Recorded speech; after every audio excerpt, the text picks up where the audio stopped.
is Alex. I'm a mom of 3 and a fire wife. I'm a former teacher who turned my love for teaching now into homeschooling. So I homeschool my kindergartner boy and my preschooler girl. And I don't have a ton of time to prep.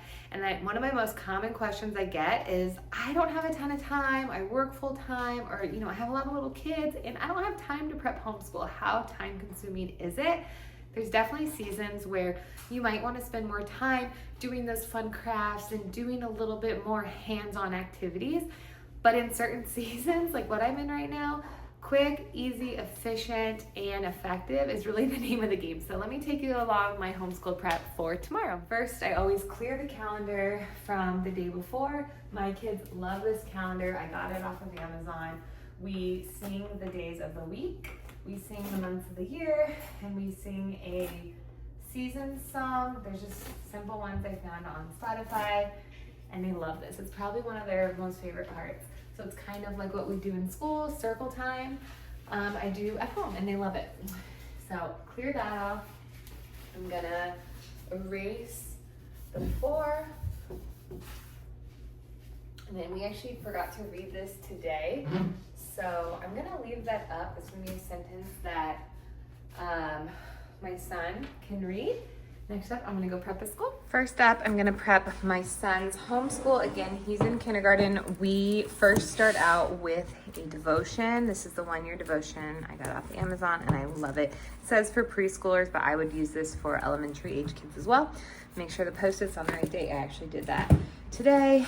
And then while I do school with my daughter, I always have him do this handwriting. And I'm just gonna look for a blank page. We'll do this. He'll do C's, D's, E's, and F's, and then he has to draw a picture there. So this is kind of like his busy work. In the classroom, we call it morning work or busy work, and it's when I would do attendance or anything like that. So it's similar. When I do school with my daughter, I always do school with my daughter first, and I have a video as to why on my YouTube channel, but this is what he'll do while I do school with her. For language arts, we do Good and the Beautiful, and I absolutely love it. I will be buying the math curriculum next year, but I did not buy the math in this curriculum this year, and I regret it.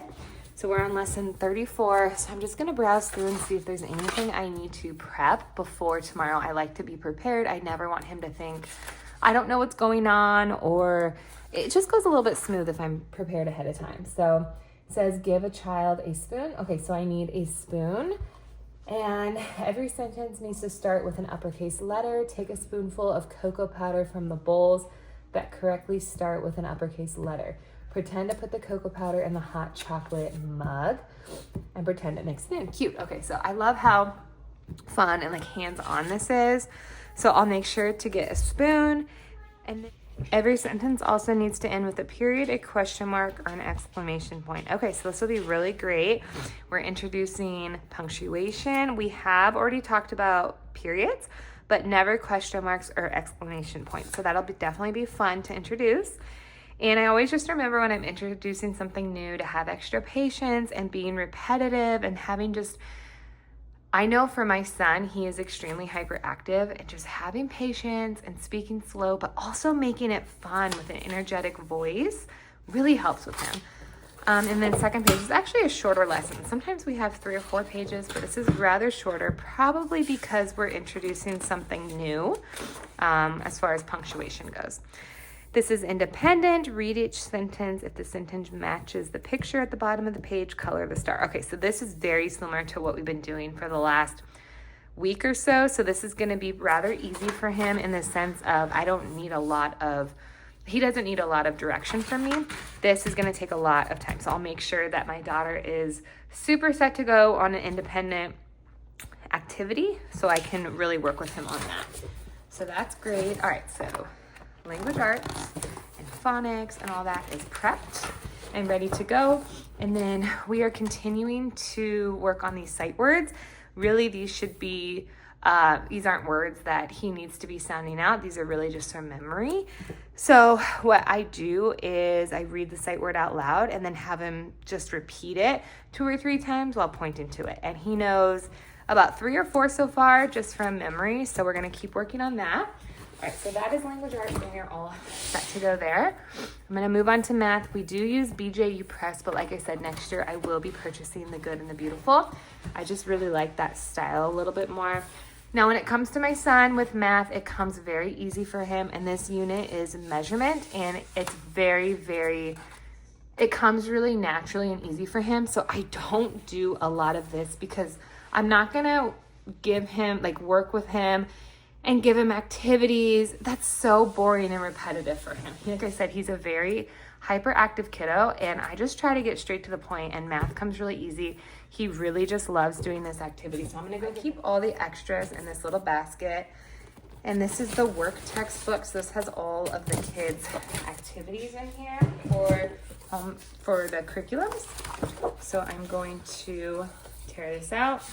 These are just things I like to do the day before. That way, I'm not doing this with him. It just goes a little bit smoother. I think of doing homeschool just as I would the classroom. You prep the lessons the day before, so I do the same with homeschool. So here's the activity, write the number of inches tall. So we're kind of starting to introduce rulers, which he'll love. We did the counting of the paper clips today, so that's kind of review. Rulers, taller, which one holds less? Okay, so this is gonna come naturally and easy for him. So I'm actually not gonna do all these little activities because he can already do this. And that is the beauty of homeschool. You know what your kids can do. He struggles more with reading, and math comes really easy for him. So we definitely spend a little more time on the reading, and math he can do pretty independently. And that's the beauty of it. It's personalized for them and what they need. So I'm gonna set that there. Do this, do the devotion, and then that'll be his independent work. So I kind of set it up in order that we do it. Right now for my daughter, she is 3, so I always work with her a little bit first. That way she can work independently when I do homeschool with my son. So it's a little box I got from the Dollar Tree. I keep her stuff in. She will be doing a dot sticker turkey, putting the dots on there, working on that fine motor, and then we're working on her name, recognizing the letters in her name, sounding them out, and gonna eventually start writing them. But she will trace what I have written here with one of these highlighters or crayon. I let her choose. Usually she chooses 9 times out of 10, she'll choose the highlighter, and then she's going to add the letters onto her name. And she does get the A and V's confused, so we're just working on that repetition. She's gonna do that, and then that's all. But for your, we do a lot of, you know, just play-based learning throughout the day. So that is all I do with her. It's very, very, very. Thank you so much for watching. If you have any questions at all, please drop them in the comments. Or if you have any video requests, I would love to hear what those requests are. And I'll be back next time. Bye.